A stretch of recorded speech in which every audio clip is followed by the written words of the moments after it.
Up next on Art Rocks, a New Orleans artist who uses actual landscape to address landscape issues. I'm very concerned about the environment. It's very important to me to have the freedom of expression politically, poetically. The many facets of working in glass. I love working with glass because it's both artistic and technical. And a musical group that'll change the way you think about the handbell chorus. That's all about to happen on Art Rocks.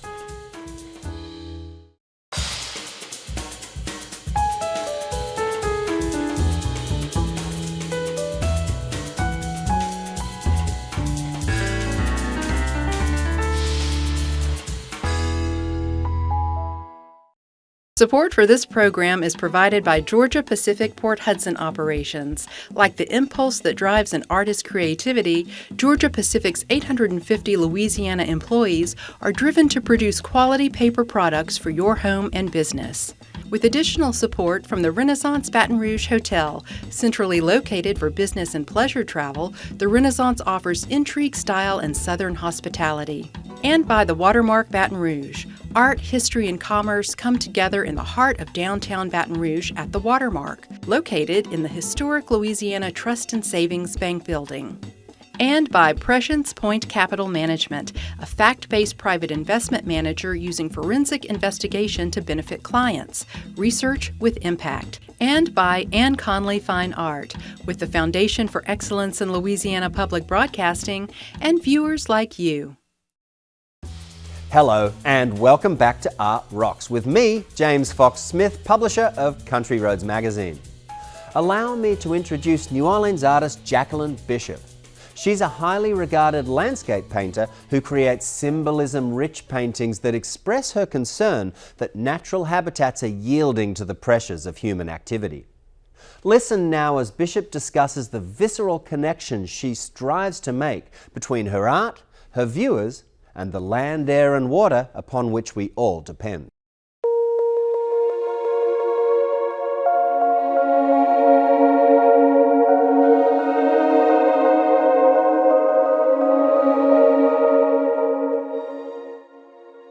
It's very important to me to have the freedom of expression politically, poetically, and I would hope that no two viewers would have the same view of the work, because how can that be? I mean, we're all coming from different histories, different personal stories and experiences. I'm very concerned about the environment, the future, but also the past and what we've already done that can never be repaired. I work in many different mediums, painting primarily, watercolor, collage, assemblage. I really love printmaking because of the surprise that it brings when you pull the paper off of the press. But I love the whole meditation of painting, getting up every day, knowing that you're going to go back into that painting where you left off yesterday and completing it and knowing when it's done. But I love watercolor because of the spontaneity of it, especially the method that I use over collage. It's just very filled also with surprises. When I'm traveling in South America, especially Brazil, I end up giving my clothes away so I can have all this space in my suitcases to bring back discarded papers and other items that I can use in my collage work or my assemblage work. And it could be mostly newspress. I like the whole idea that, you know, even in Southeast Asia, it's a big difference in the paper quality from different cities in India, and then in Bangladesh I picked up all this newspaper and it was very different paper. And then I collect water. For years I collected from the Amazon River. Now I collect from the Mississippi River, the Gulf of Mexico, and post BP oil spill was very strange water. And I use that mixed with watercolor over the collage.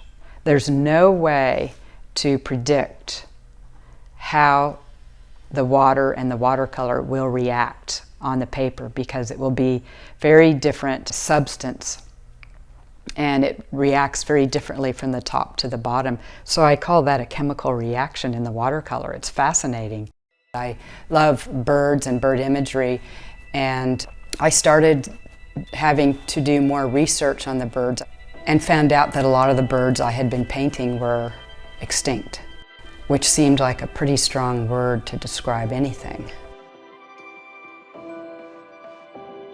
I realized that my paintings contained extinct species without even knowing it, and that took me in that direction, which ended up taking me all over the world to study birds, to travel with scientists, to study the landscape, and of course looking at my own landscape from the Mississippi Gulf Coast to the Louisiana landscape that is disappearing. And as much as I never considered myself a landscape painter, I was a landscape painter. Combining science with art was not really a priority of mine. I didn't set out to do that. It just happened, I think, more through the birds and having to do more research to find the subject matter that I wanted to use informed my paintings. And my work has always been about the narrative. I like storytelling, but I also like real stories, whether they are real landscapes or not. Probably my landscapes are imaginary, but telling real stories. From the vine to the vein, a female tree shape with a bird head, and the branches turn into arms, and everything is absolutely connected in that painting. But the background is a beautiful, kind of a fiery red sky.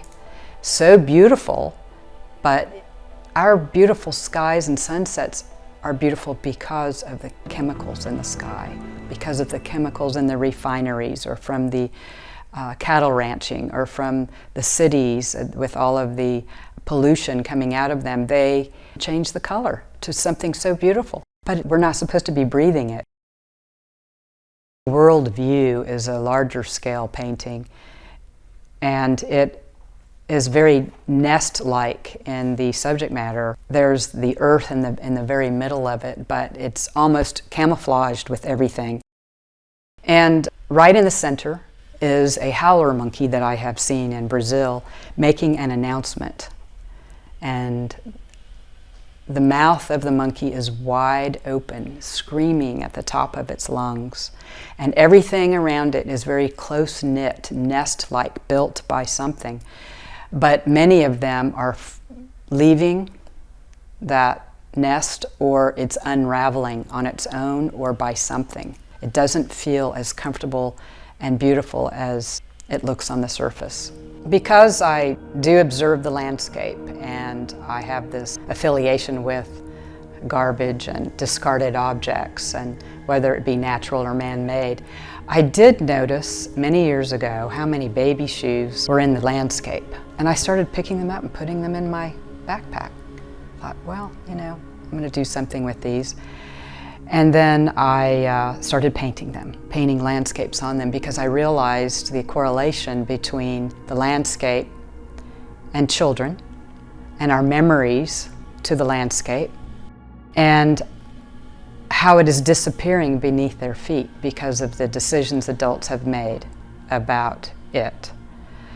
So it seemed very important to cover them with the landscape.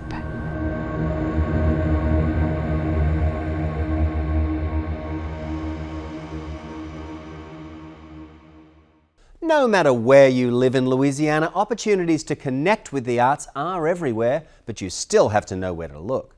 So here's a list of some cool exhibits, festivals and concerts and tours coming up around the state.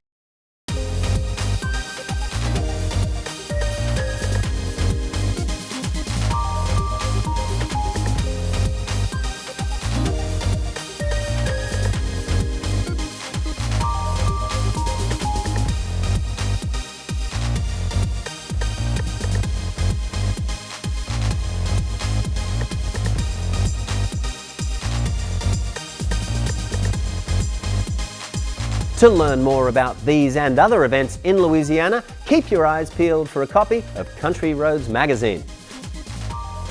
And while we're at it, LPB's Art Rocks website features an archive of previous episodes, so to see any episode again, just log on to lpb.org.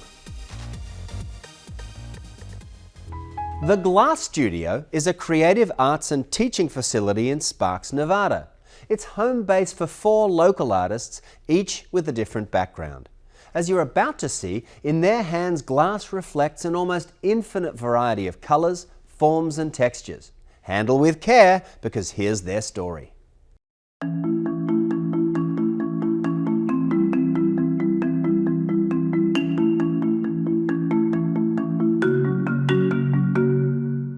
The Glass Studio is located in Sparks, Nevada. We are the only glass art studio that's open to the public that I'm aware of in the Northern Nevada area. We have 4 artists, and we're all glass artists, but we all have a different discipline. William does thick cast pieces, architectural pieces, and very linear precision pieces. It was probably about 27 years ago I got involved with glass. What I like about working with glass is that it's a rigid state, but it also can, in some of the processes that I use, it's in a molten state or liquid state. It's challenging. You don't know sometimes what you're going to get when it comes out of the kiln. Yeah, it could be a little warmer. You have opalescent and transparent glass, and we can have all different shades and characteristics in between. Cindy does copper foil and lead cane traditional stained glass. Glass is so versatile. I think that's one of the really interesting things about it, especially stained glass, because the light is usually transmitted through the glass. It's got a real life of its own.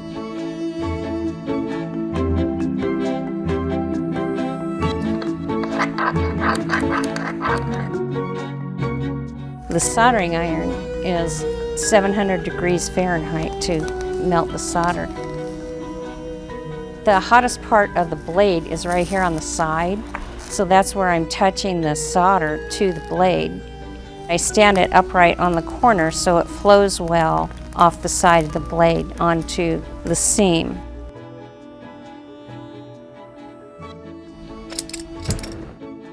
Julia makes beautiful flame-worked beads of all different kinds. It's magic. There's so many things you can do. The colors change in the flame, any different combinations depending on what you're making look different. You can cold work it, you can hot work it. So as it heats towards the core, it's going to get more molten, and I have to keep it spinning to keep gravity from affecting the shape of the bead. So now I have a white glass with green dots, and then I'll use the flame to melt those flat.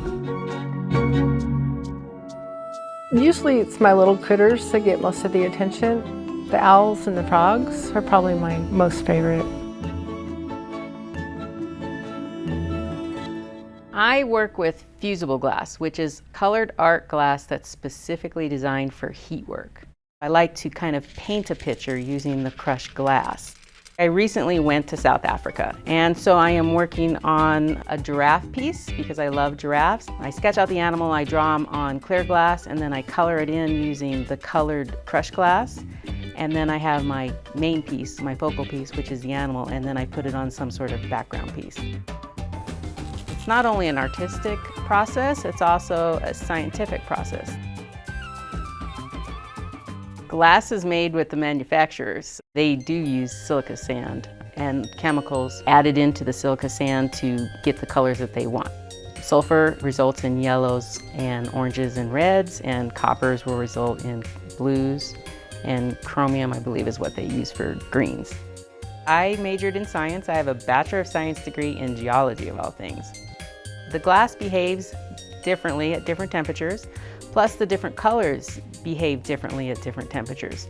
It may not have the color that you see when it's cold than when it's hot. Once it's put into a kiln, it will change color. It will mature to its final color. What's next for the glass studio? I would like to go big. I want to make some big projects, technically challenging projects, do a little bit of collaboration. I like to make this space more inviting to the public, which is why I like having all the other artists in here as well.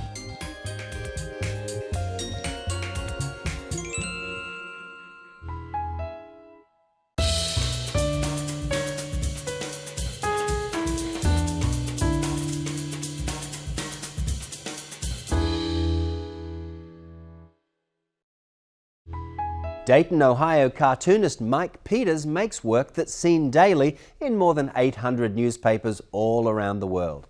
A lifetime of real-world experiences guide Peters' storylines and the canine antics of his beloved comic strip, Mother Goose and Grimm. Take a look.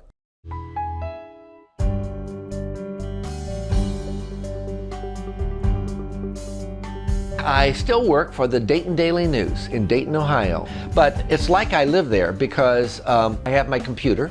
I get on their thing and I hear the newscast, what they think are the top stories, and I go, okay, I can do a cartoon about that, you know.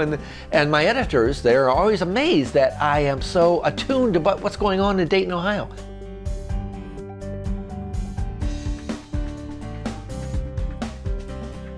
He worked for the Chicago Daily News and then the Dayton Daily News as an editorial cartoonist. And after he won the Pulitzer in 1981, he was being courted by bigger papers. The syndicates had been asking me to do a comic strip, which is very rare. I mean, you know, usually you have to go and beg to do a comic strip to the syndicates. But I had been syndicated with my political cartoons. We liked living Dayton and we liked our kids growing up in Dayton, and he said he'd always wanted to do a comic strip and maybe that would be a good outlet. But it never dawned on me that I was going to be doing it every day of my life for the next 30 years. I had no idea. So I'm going to art school, but in the meantime, I meet this girl, fabulous girl, you know. Well, it turns out her father was the dean of students at Washington University. And in art school, he did what he did best, which was draw cartoons for, you know, the newspaper and the yearbook and stuff, instead of going to class, because nobody ever told him going to class is a good idea, until he met this one professor who said, "You're a great cartoonist, do cartoons." He said, when you go to figure drawing class, don't draw a figure, exaggerate it, exaggerate the figure, make it into a cartoon. When you go to painting class, paint a cartoon. When you go to design class, design a cartoon. I said, Mr. Burnell, won't they get mad? He said, Mike, you're already flunking, it's okay. And then, much to my father's dismay, he started getting A's and B's and actually graduated. It changed my life. I knew then that cartoons was my destiny, was my goal, was my bliss. I love to do them, and obviously the world is telling me, you got to do this. If you try to make up something, it's not as real as if you just do it right out of your life. And a lot of my stuff is right out of my life. The comic strip came about pretty much out of his head, characters that he'd always played around with. And then the dog is him, he's the dog. And one time I proved it because the dog drinks out of toilets. Well, he doesn't do that, but he does eat out of trash cans. And I caught him. He was trying to wean himself off of Fritos. So Marion came in one day to my office, and she said, "What are you doing?" And I came up and I'm licking my finger and getting the crumbs of the Fritos down at the bottom. And she says, "Oh my God, you're the dog."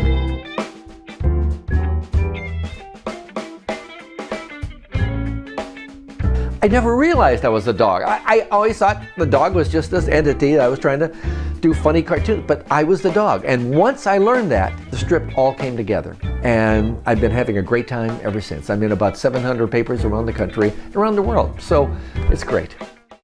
And this was, my daughters are always saying to me, "Dad, you've got a bat in the cave." And I was thinking, who could say that? So I have Lincoln saying to Roosevelt, "Teddy, you got a bat in your cave," which I thought was a funny idea because he probably does have a bat in his cave.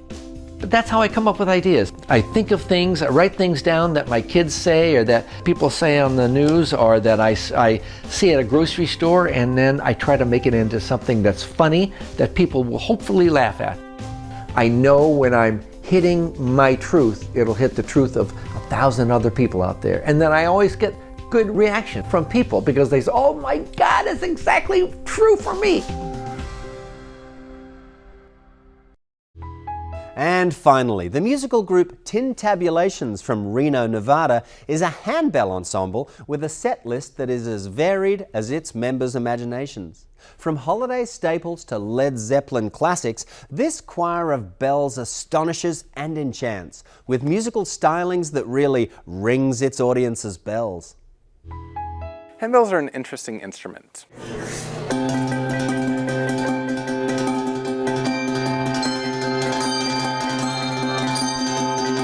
People think handbells are only played at Christmas. A lot of people think that bells are only in church, and they aren't. To learn the basic technique of a handbell is actually very simple. You pick up the bell, you make sure it's facing the right direction. That's always important. Double check to make sure you have the right bell in your hand, and then you just do a quick flick of a wrist, and it'll ring. Like with a piano, it's like taking off a piano key and handing it to someone, and then taking off another key and handing it to somebody else, and handing it to somebody else.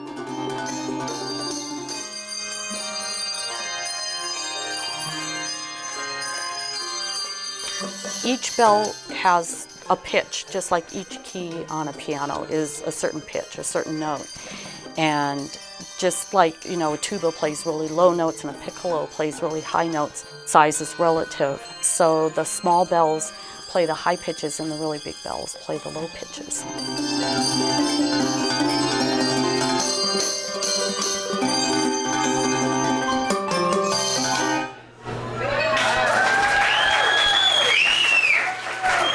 If you just walked in off the street thinking, wow, what is this whole Tintabulations handbell thing? What you would see is a group of very energetic, very good musicians helping you to have a great time and show you millions of things to do with this instrument that you probably have never seen before and go, wow, I did not know you could do that.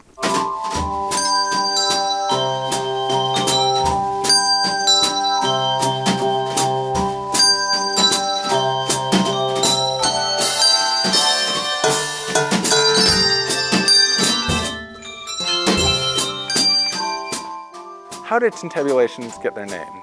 Someone had heard the word tintabulation, which is a rough translation of what a handbell would be in Latin. So they said, Barb, what's that word?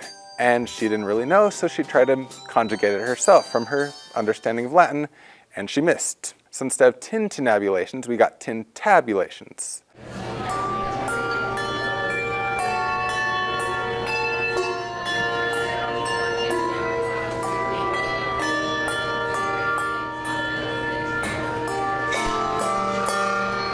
This is not your grandma's handbell choir. We like to do a lot of different genres. We don't stick to just classical or just pieces written for bells.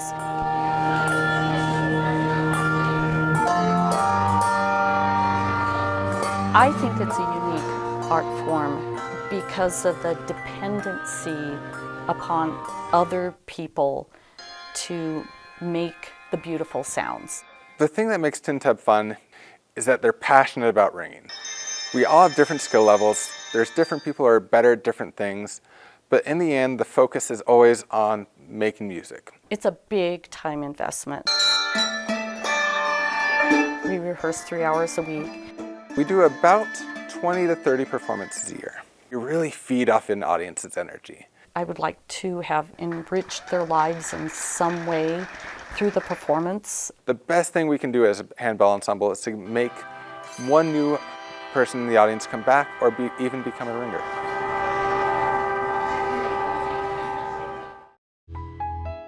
And that'll do it for this edition of Art Rocks. But remember, art lover, you can always watch episodes of the show at lpb.org/artrocks. And meanwhile, Country Roads magazine makes another great resource for learning what's going on in the arts all across this state. So until next week, I'm James Fox Smith, and thank you for watching.